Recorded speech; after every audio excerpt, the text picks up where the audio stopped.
connect with you guys again. I hope this is helpful to you. If you suffer with migraines, we're going to talk about this all week. Migraine headaches, I talked a little bit yesterday about what the migraine headache symptoms are.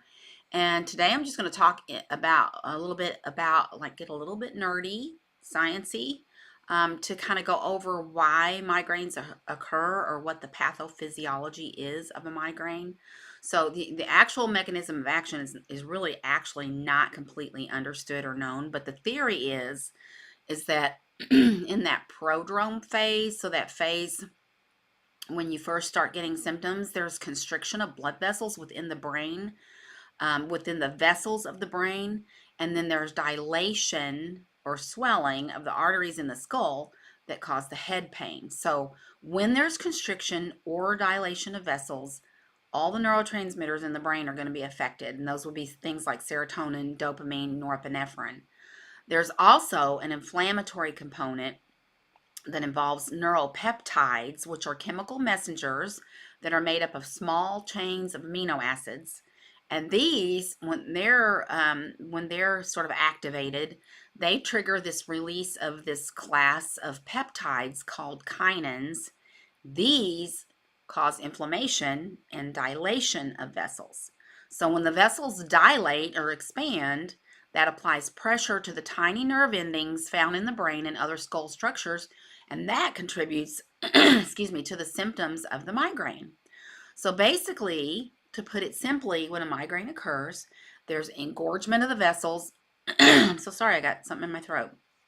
But there's engorgement or swelling of the vessels in the brain and the skull, and that results in that throbbing sensation of a migraine.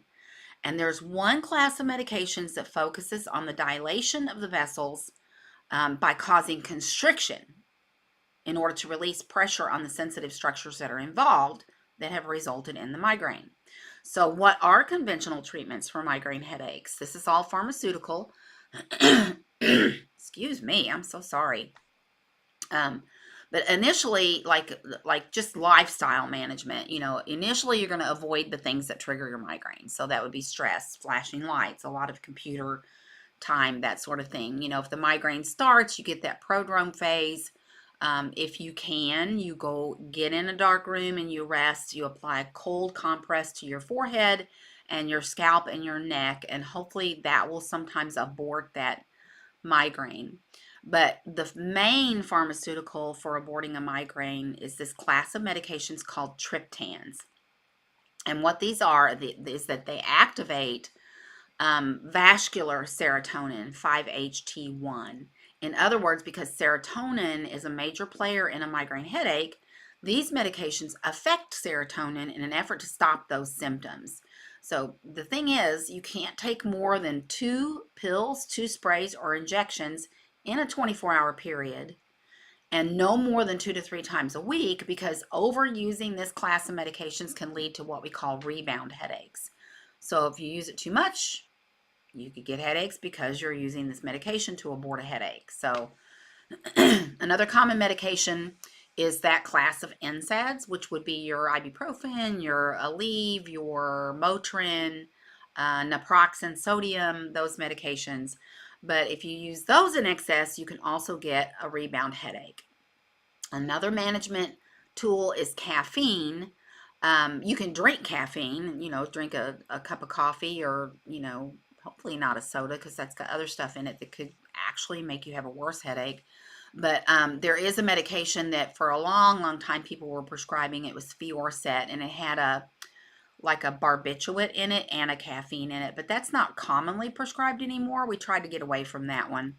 And then there's medications that are meant to keep you from getting a headache. And so that would be called prophylaxis. So we're trying to prevent the headache from occurring in the first place. And that would be medications like beta blockers, or propranolol would be that medication. So propranolol is actually a blood pressure medicine, but we use it also for prophylaxis of migraine headaches and also to treat anxiety. And then there's also topiramate or Topamax, and that's prescribed with other pharmaceuticals. Topiramate is good for aborting or for prophylaxing migraine headaches, but it does come with a whole host of side effects. And so that's one, if you don't have to do it, you probably don't want to do it, but that's just a little nugget for you there. But anyway, that's it. I'm going to move on tomorrow with talking about how plant-based medicine can actually affect a migraine headache, how we're going to use plant-based medicine, and then what things could we do with plant-based medicine in conjunction with pharmaceuticals to treat migraine headaches. So that's coming up. You guys have a good day. I'm off to work. See ya.